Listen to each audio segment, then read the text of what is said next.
Pernah nggak sih kalian merasa saat kalian bangun tidur, kalian masih merasa lemas? Mau ngapain aja, rasanya berat.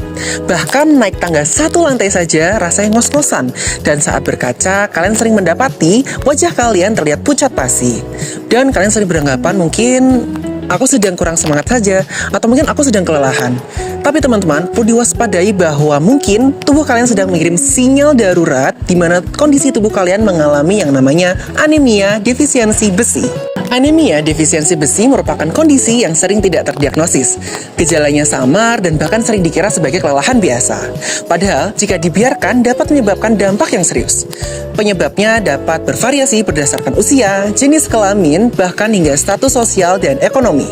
Nah, kita akan sama-sama belajar terkait dengan anemia defisiensi besi, di mana kita akan mempelajari apa aja sih gejalanya, apa penyebabnya, dan bagaimana cara mengatasinya. Kita belajar bersama di video ini. Pada tahun 2023, sebanyak 29% dilaporkan oleh Dinkes Kota Semarang mengalami anemia. Pada tahun 2025, Dinkes menyatakan bahwa terdapat 18% remaja mengalami anemia ringan, kemudian 12,34% mengalami anemia berat. Pada tahun yang sama, Dinas Kesehatan Kabupaten Karawang juga menyebutkan 9.000 remaja putri mengalami anemia. Hal ini disebabkan oleh pola dari makan yang tidak seimbang. Pola makan yang tidak seimbang, serta masifnya iklan makanan yang tidak sehat juga menjadi salah satu faktor penyebab.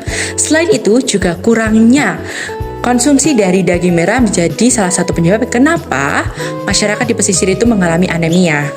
Anemia disebabkan oleh berbagai faktor penyebab yang bersifatnya itu saling berkaitan.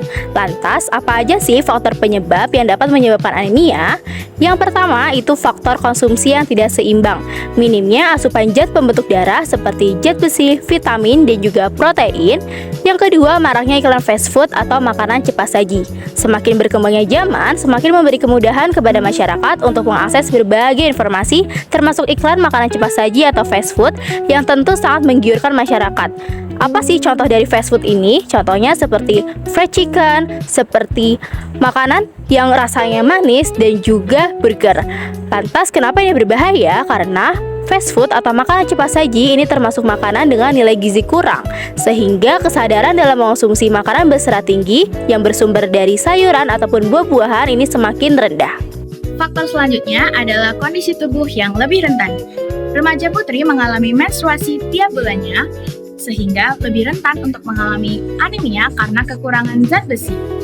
Di samping itu, anak-anak membutuhkan nutrisi dan zat besi sebagai fondasi pertumbuhannya agar terhindar dari anemia. Defisiensi zat besi dapat membuat tubuh kesulitan untuk membuat hemoglobin atau protein yang ada di dalam darah untuk mengalirkan oksigen ke seluruh bagian tubuh. Defisiensi zat besi dapat menimbulkan hal-hal berikut, di antaranya yang pertama, tubuh menjadi kelelahan dan kesulitan untuk beraktivitas. Ini dikarenakan hemoglobin mengatur dalam pembuatan neurotransmitter atau zat-zat yang mengatur mood manusia. Ketika kekurangan atau defisiensi zat besi, maka akan menimbulkan perubahan pada mood. Kemudian yang kedua adalah membuat tubuh menjadi pucat. Ini dikarenakan perubahan atau kekurangan dari hemoglobin akan membuat tubuh menjadi lebih pucat. Kemudian yang ketiga adalah sakit kepala atau gangguan dalam berkonsentrasi. Ini dikarenakan pasukan oksigen yang masuk ke dalam otak menjadi berkurang sehingga tubuh menjadi kesulitan untuk berkonsentrasi. Selanjutnya, yang keempat, berdampak pada masalah jantung. Detak jantung yang meningkat, tidak teratur, atau bahkan dapat menimbulkan pembesaran pada jantung. Selanjutnya, yang kelima, berdampak pada gangguan sistem imun yang melemah. Hal ini karena zat besi itu berperan penting dalam menjaga daya tahan tubuh.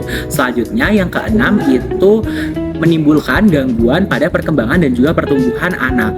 Nah, di sini anak yang mengalami defisiensi besi itu dapat cenderung mengalami keterlambatan dalam pertumbuhan fisik dan juga kognitif.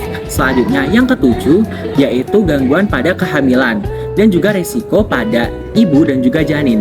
Pada ibu sendiri yang mengalami anemia defisiensi besi itu dapat berisiko terjadinya sesak nafas, tubuh yang mudah cepat lelah, lalu juga dapat beresiko terjadinya gangguan pada konsentrasi. Selain itu, pada janin itu dapat beresiko pada lahir secara prematur, berat badan lahir rendah, dan juga mengalami gangguan perkembangan neurologis, serta dapat rentan terjadinya infeksi ketika pasca lahir. Untuk mencegah defisiensi zat besi dapat dilakukan beberapa cara. Yang pertama adalah dengan edukasi gizi, karena pengetahuan gizi yang baik dapat memudahkan masyarakat pesisir untuk memilih makanan yang lebih beragam dan juga bergizi seimbang, sehingga dapat menghindari terjadinya defisiensi zat besi dari asupan makanan. Langkah pencegahan yang kedua adalah dengan suplementasi tablet tambah darah. Pemberian tablet tambah darah dapat menyasar remaja putri dan juga ibu hamil karena tablet tambah darah mengandung zat besi dan juga asam folat yang dapat membantu mencegah terjadinya anemia defisiensi besi.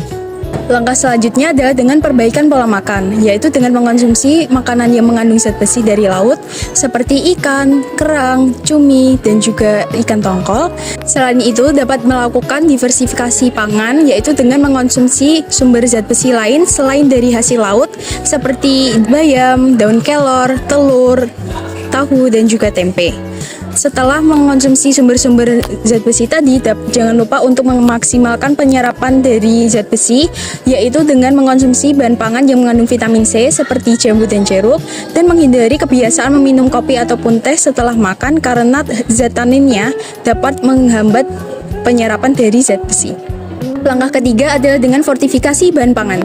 Fortifikasi ini dapat dilakukan dengan menambahkan kandungan zat besi ke dalam bahan pangan seperti dalam tepung jagung, tepung gandum, bumbu dapur, dan juga saus. Kebijakan ini dapat memudahkan masyarakat untuk mengonsumsi sumber zat besi.